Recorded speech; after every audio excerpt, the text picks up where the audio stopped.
Então, dando sequência à série As Parábolas de Jesus, que o Cefec faz às sextas-feiras, nós vamos falar hoje sobre a cura do servo do centurião, que, na verdade, não é uma parábola, é uma passagem, ela realmente aconteceu.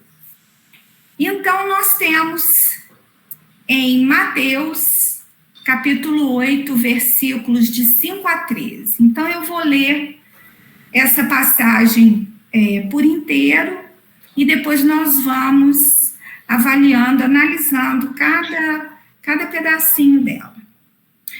Entrando em Cafarnaum, aproximou-se dele um centurião, suplicando-lhe e dizendo: Senhor, meu servo está deitado em casa, paralítico, terrivelmente afligido por dores. Diz-lhe Jesus: eu indo o curarei. Respondendo, disse o centurião: Senhor, não sou digno de que entre sob o meu teto, mas somente te expresses por palavra e o meu servo será curado. Pois também eu sou homem sob autoridade, tendo abaixo de mim soldados. E digo a este: vai, e ele vai. E a outro: vem, e ele vem. E a meu servo: faze isto, e ele o faz.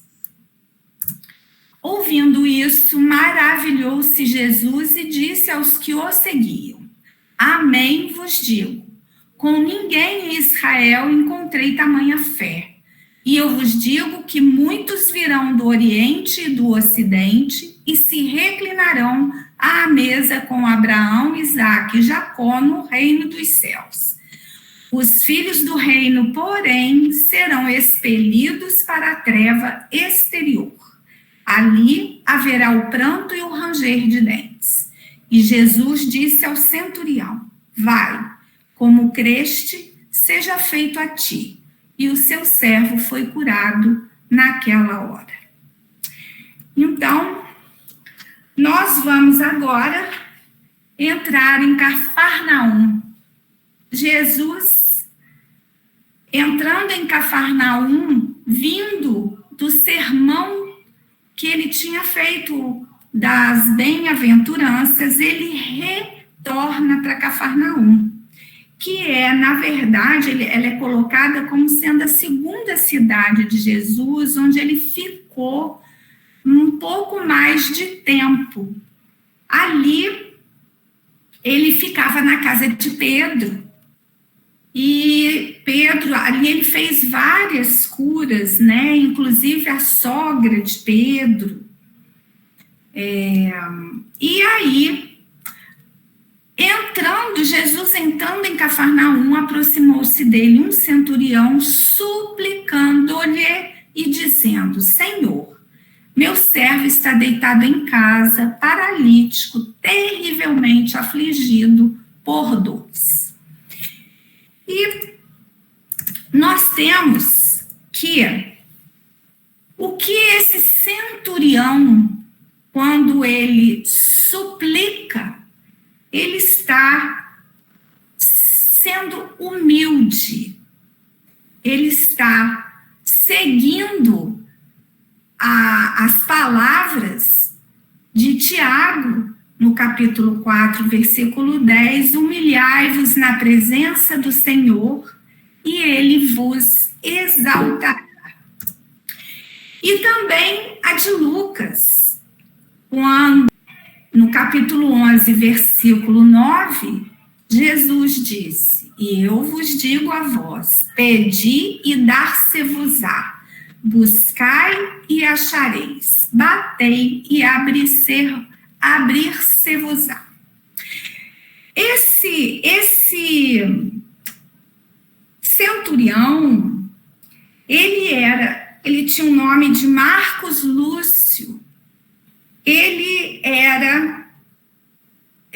O centurião, ele toma conta de uma centúria, são 100 homens. Então, a figura dele representava o poderio romano em Cafarnaum. No Evangelho segundo o Espiritismo, no capítulo 27, item 14, ação da prece, Kardec nos diz que o homem que não se considere suficientemente bom para exercer salutar influência, não deve, por isso, abster-se de orar a bem de outrem, com a ideia de que não é digno de ser escutado.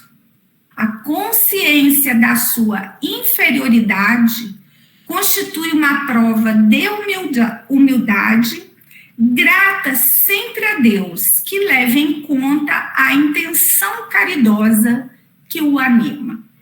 Então, nós temos nessa primeira parte, nós temos uma figura de poderio na cidade de Cafarnaum, representando o poder romano, que tomava conta de uma centúria que tinha o poder de flagelar, de julgar, inclusive de mandar para a crucificação qualquer pessoa que ele considerasse rebelde, que ele considerasse contra Roma, que Roma era o poder naquele lugar.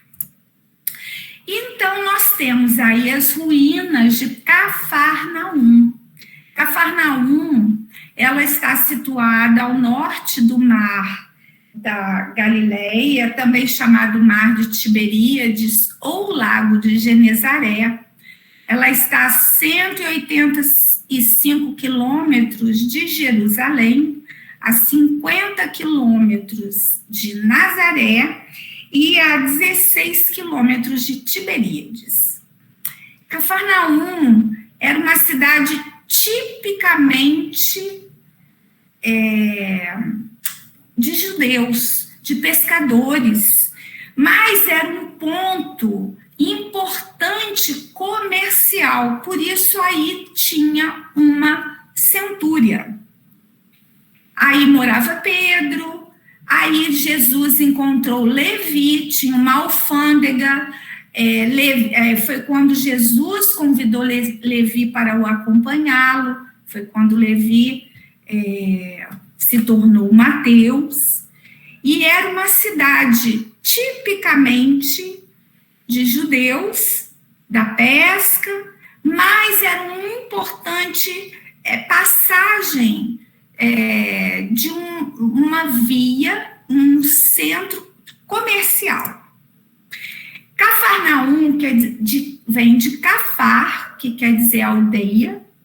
Naum é um nome masculino que surge do hebraico Nahum e significa literalmente rico em conforto e consolador. E aí, Jesus passou bastante tempo de seu tempo de ensinamento e sendo considerada sua segunda cidade. Então, aqui nós temos, a título para a gente ter uma noção, nós temos aqui a Palestina nos tempos de Jesus, nós temos aqui a Galileia, com Cafarnaum, Canaã, Nazaré, Cafarnaum bem no norte do Mar da Galileia, né? E a gente vê que é tudo pertinho, não são lugares muito distantes, né?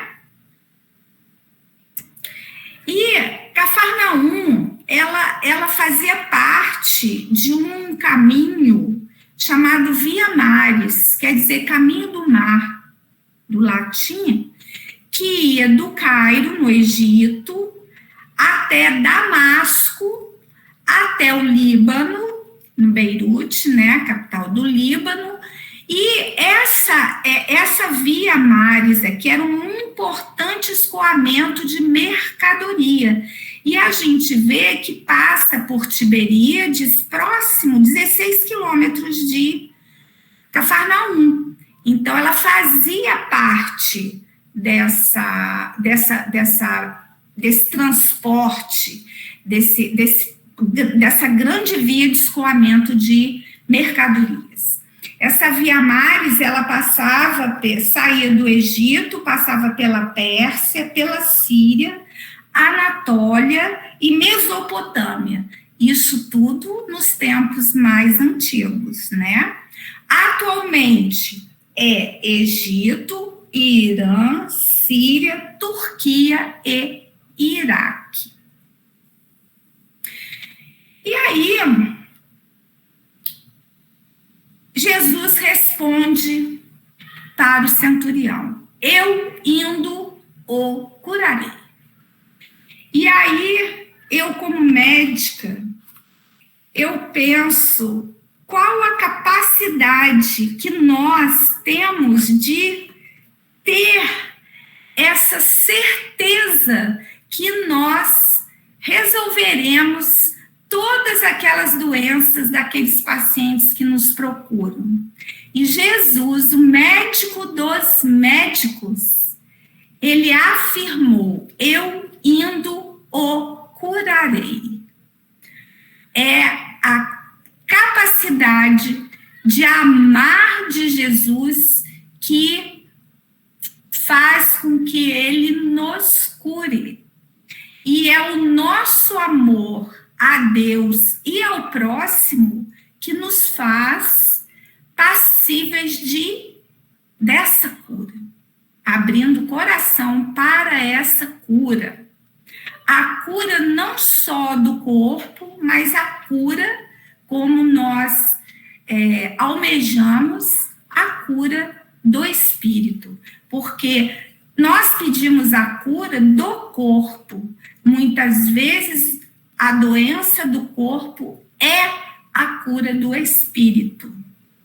Então, a nossa submissão, a nossa resignação às doenças do corpo, como medicamento para o espírito, e essa cura que nós pedimos, que nós temos de pedir a Jesus, que nós temos que estar abertos para a cura do espírito. E quando Jesus disse isso, respondendo, disse o centurião: Senhor, não sou digno de que entres sob o meu teto, mas somente te expresses por palavra e o meu servo será curado. Nós temos aqui duas importantes atitudes desse centurião. Primeiro, a humildade de suplicar a cura de um servo dele, a quem ele era, que era muito querido a ele. E a fé que esse centurião teve de dizer que, se Jesus se expressasse por palavra, o servo seria curado. Por que o centurião disse que ele não era digno de que Jesus entrasse na casa dele, na morada dele? Primeiro, pelo fato dele ser o responsável pelo poder de Roma ali, ele representava Roma. Então, ele não era uma persona grata à população de maneira geral. Por outro lado, ele se mostra conhecedor dos hábitos de Jerusalém, de Israel, porque ele sabe que o judeu, ele não entra, ele não fica sob o mesmo teto de um pagão, de uma pessoa considerada pagã, gentio, como eles chamavam. Muitos ortodoxos nem mesmo passavam na mesma calçada que um pagão.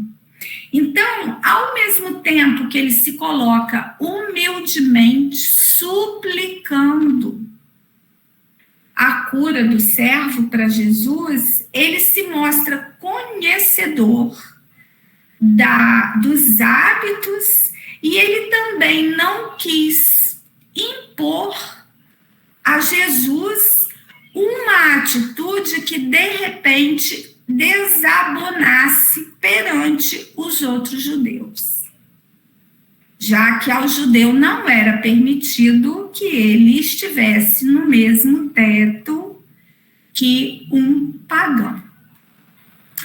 Mas ele era uma pessoa que todos gostavam dele. Ele, inclusive, tinha mandado construir, ele participou financeiramente da construção da sinagoga. Ele era uma pessoa que era simpático, ele era todos os seus legionários que faziam parte da centúria gostavam dele. Então, ele se mostrou não somente humilde, se mostrou conhecedor das leis de Israel e mostrou a sua fé na cura através da palavra de Jesus.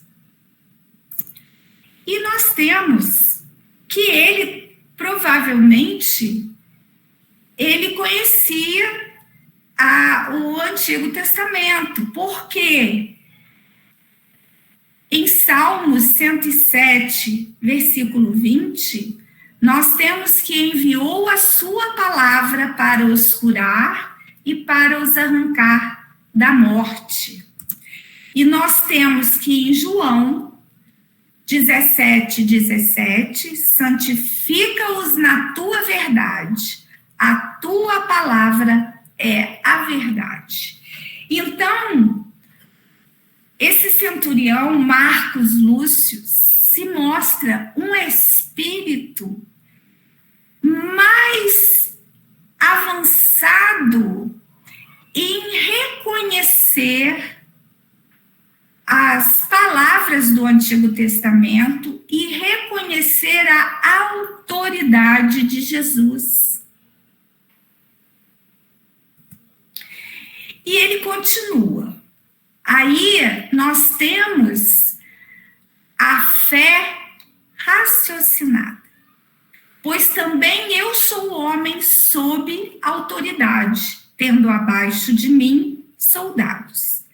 E digo a este, vai, e ele vai. E a outro, vem, e ele vem. E a meu servo, fazer isto, e ele o faz. Ele reconhece, nesse contexto de autoridade que ele fez com ele próprio, ele fez um paralelo com a autoridade de Jesus. Porque ele também era um homem sob autoridade, ele também obedecia ordens. Já que o centurião é a 6ª categoria na hierarquia militar romana. Então, acima dele, ainda tem mais 5 cargos que dão ordens para ele. Mas ele tem também os soldados dele. Ele tem os 100 soldados, os 100 legionários dele. E ele diz, a este vai, e ele vai. E a outro vem, e ele vem. E a meu servo fazer isto, e ele o faz. Ele faz um paralelo que Jesus é uma autoridade, mas ele tem uma autoridade acima dele, que é Deus. E também tem aqueles que obedecem a Jesus, que são os mensageiros de Jesus, que são aqueles que são emissários de Jesus. Então, ele fez um paralelo e ele entendeu toda a dinâmica trabalho, não só físico, não só com relação à matéria, mas com relação ao espírito também. Ele explica por que Jesus, falando, o servo será curado. É a fé raciocinada. É a fé, mas a fé raciocinada. E aqui, a título só para a gente ter noção, o centurião ele é o sexto na hierarquia, perdão. Ele é o sexto na hierarquia. Ele tem abaixo dele o óptio, né, que é o segundo no comando de uma centúria. Acima dele tem o centurião-chefe, que é responsável por 6 centuriões. Depois tem o tribuno, o prefeito do acampamento, o legado e, acima de todos, o general. E abaixo do centurião tem o óptio, que é responsável, é o segundo, tem o decanos, que é a cada 10, e tem todos os legionários. Então, ele tem acima dele alguém com muito mais autoridade, e ele é autoridade para aqueles que estão abaixo dele. Então, ele fez um paralelo do mecanismo que acontece na matéria e no espírito. Então, ouvindo isso, maravilhou-se Jesus e disse aos que o seguiam: Amém vos digo, com ninguém em Israel encontrei tamanha fé. E aí eu pergunto, Jesus, com aquela multidão que sempre o seguia, todos judeus, eles tinham acabado, a gente sabe que no capítulo 7, a gente tem o Sermão da Montanha, e ele era cercado pelos discípulos e por todas aquelas pessoas que os seguiam, todos de Israel, judeus. E como que ele diz que nunca encontrou ninguém com tamanha fé em Israel como o do centurião?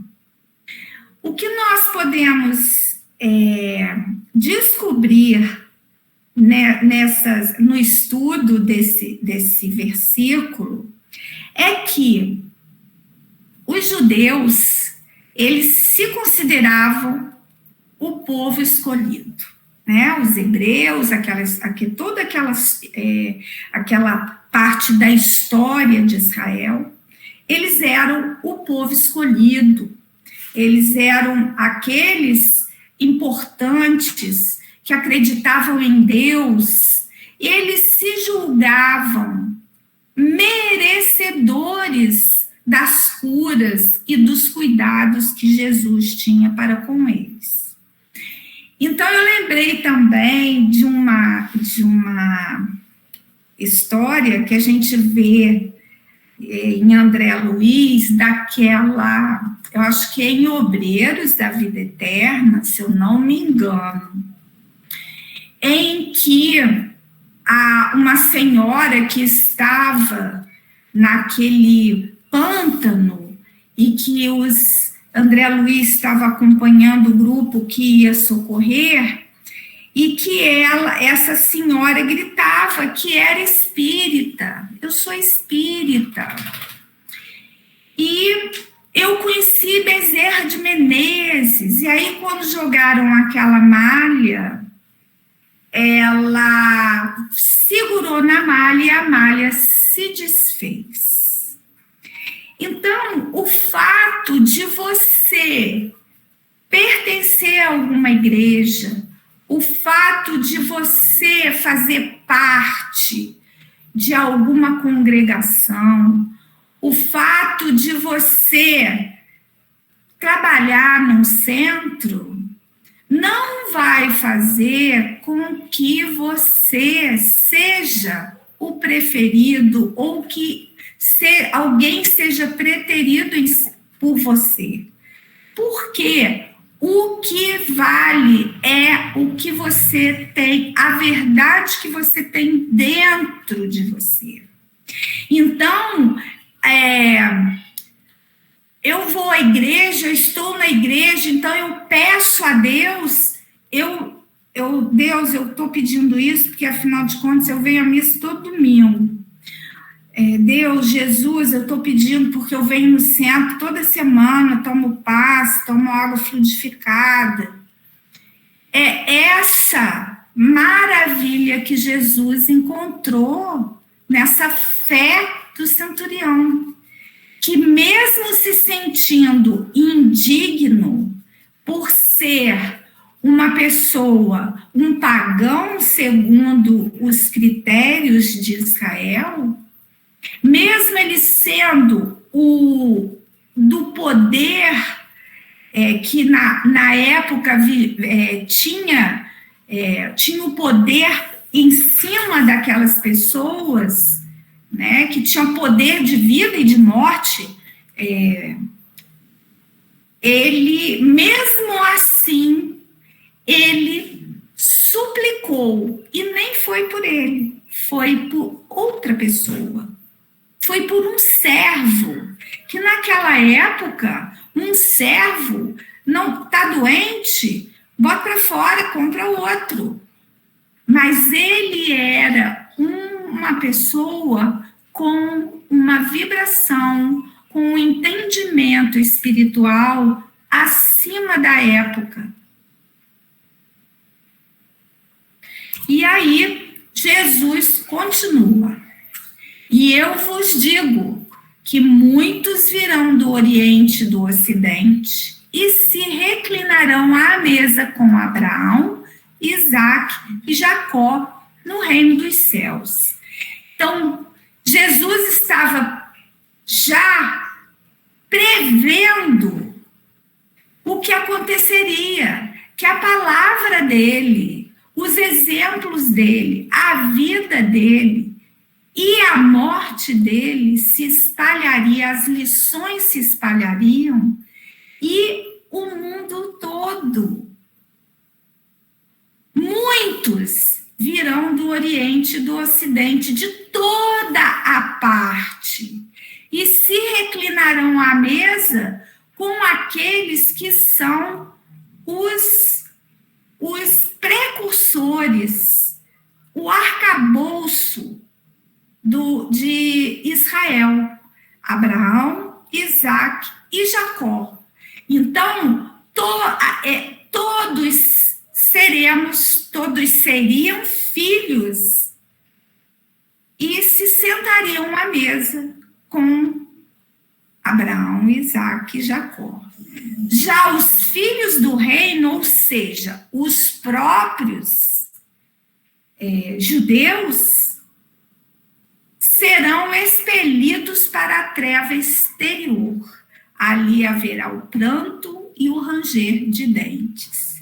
Porque os próprios filhos do reino fizeram o quê? Crucificaram Jesus. E nós sabemos de toda a história, no decorrer desses 2000 anos depois, toda a história de sofrimento dos filhos do reino. Então, Jesus fez uma previsão, né? E o fato de ser filho do reino, os filhos do reino não dão a eles a perspectiva de ganhar, de ter razão e de receber tudo o que é pedido.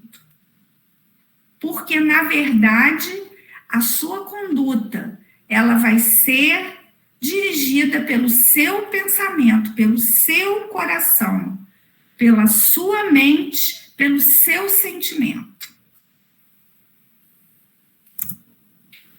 E no livro Sabedoria do Evangelho, de Carlos Torres Pastorino, que é exatamente no tema a cura do servo do centurião, ele dá uma explicação sobre essa passagem.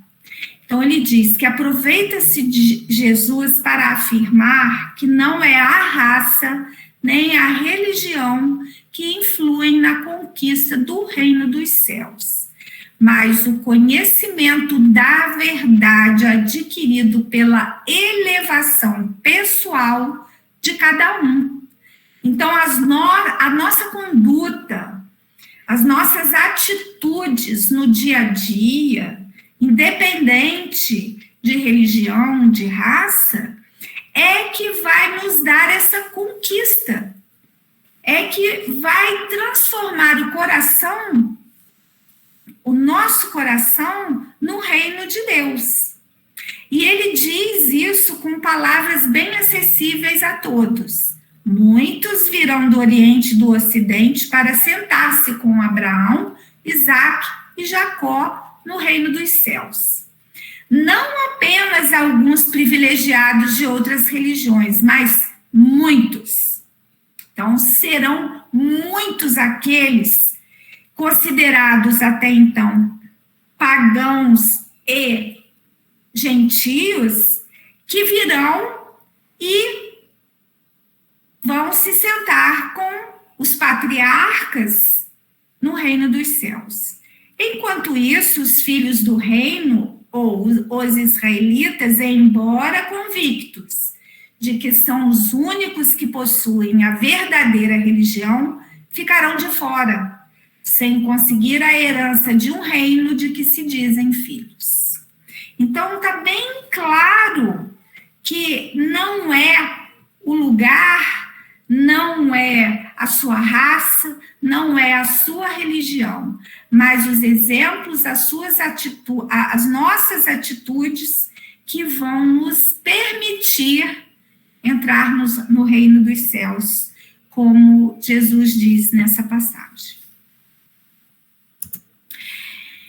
E Jesus disse ao centurião: vai, como creste, seja feito a ti. E o seu servo foi curado naquela hora. Então, a fé desse centurião fez com que Jesus, que ama mais do que tudo, enviasse os seus mensageiros e providenciasse a cura desse servo amado pelo centurião. Esse amor que Jesus proclama que nós devemos ter para com o próximo, é esse amor que nós recebemos e que permite que sejamos curados no devido momento, quando a gente abre o coração e a mente para o conhecimento de Jesus e para o amor de Deus por nós. E no livro O Consolador, no capítulo 4, Espiritismo, no item Fé, nós temos na questão 354 a pergunta: poder-se-á definir o que é ter fé? E Emmanuel nos diz: ter fé é guardar no coração a luminosa certeza em Deus, certeza que ultrapassou o âmbito da crença religiosa, fazendo o coração repousar numa energia constante de realização divina da personalidade. Então, é entregar a nossa vida na certeza de que Deus, essa energia, esse amor constante, vai fazer em nós o que for necessário, o que for melhor para essa realização, para realizar Deus em nosso interior, para nos transformar realmente nesse Deus interno que nós somos. E conseguir a fé é alcançar a possibilidade de não mais dizer eu creio, mas afirmar eu sei, com todos os valores da razão tocados pela luz do sentimento. Então, o eu sei fica acima do eu creio, porque toda a razão que nós temos é baseada no sentimento do sentimento de Deus por nós, que nós temos que entender que é infinito esse amor por nós. Quando nós entendemos isso, quando nós entregamos nossa vida fazendo aquilo que Deus nos ensina, seguindo a lei de Deus, nós teremos a razão tocada pela luz do sentimento, sabendo que Deus está sempre conosco. E essa fé, Jesus disse em Mateus 17, versículo 20, porque a fé que vocês têm é pequena. Eu asseguro que se vocês tiverem a fé do tamanho de um grão de mostarda, poderão dizer a este monte, vá daqui para lá e ele irá. Nada será impossível para vocês. Então, nada é impossível para nós, desde que coloquemos o coração e a mente unidos nesse amor que Deus tem por nós e que nós temos que aprender a amar da mesma forma. Aí nada será impossível para nós, absolutamente nada. Fiquem com Deus e obrigada.